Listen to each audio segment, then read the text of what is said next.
Eley going to take off here inside the 20 and down to about the 17. Ball came out and Ghana jumps on it. They're wrestling for that down below. There's a Georgia Tech player that came away with it. Here's why it's really hard to tell as Ayinde Eley's left leg is about to go down and Ace Eley comes in and punches it out. The old peanut punch. Watch it punch it right on the football. Bang! Comes out. And then how about the awareness? And Ghana jumps on the football, and Eley, scrappy, jumps on top, rips it away. Massive play here for Georgia Tech.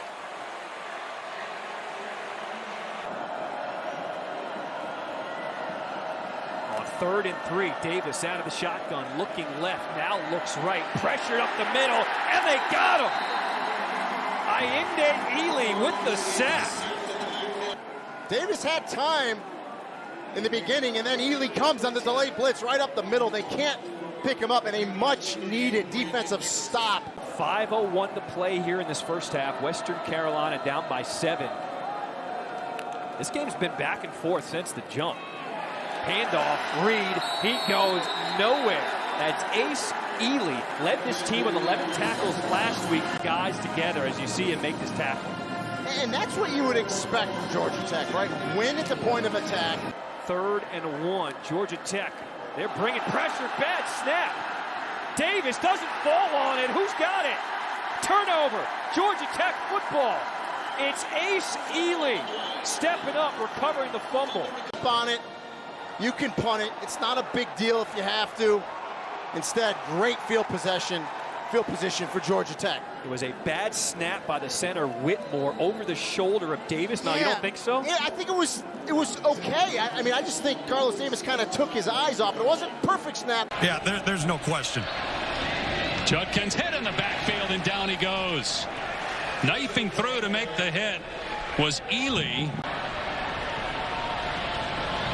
So after the penalty, Dart knocked down in the backfield for a loss. Again, it's Eley making the play. Inside blitz there by the linebackers. A crossfire stunt. Charlie Thomas goes first. Eley comes second. He's really picked up the slack. Off play action. Dart, who started the game in trouble, wrapped up. He throws it at the last second. Will they rule it a sack, or do they say that his arm was going forward before he was taken down? Eley had him wrapped up, and they rule it an incomplete pass. For this Georgia Tech football team, incredible story for Eley. And on 3rd and 19, Ole Miss just runs the ball, and Evans does not get the first down. The strength of this team is that experienced offensive line in Israel Abanikanda. Here is the toss, and Abanikanda trying to get to the edge and going to lose some ground. Great run pursuit. Ace Eley led the charge for Georgia Tech.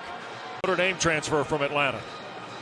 Eley just goes underneath the block of Western Carolina game, too. Made an impact in that one. He has been excellent. Already 6 tackles. Vincent Davis for the injured Israel Abanikanda, and the ball fumbled, but did he hit the ground first?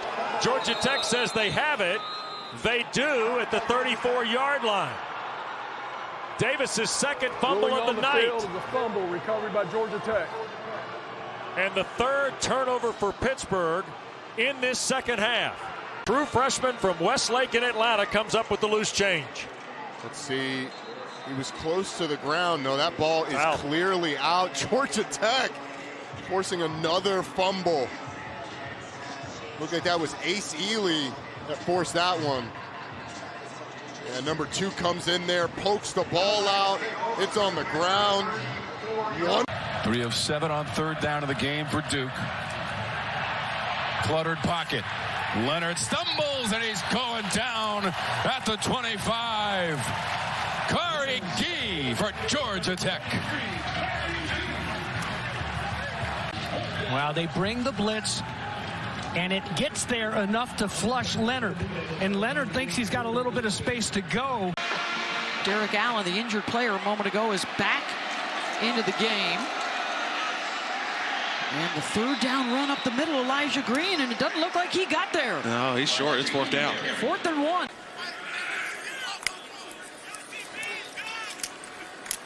It's back on a keeper. Lost the football. And it looks like it's scooped up by Clayton Powell-Lee. Defense has created this season.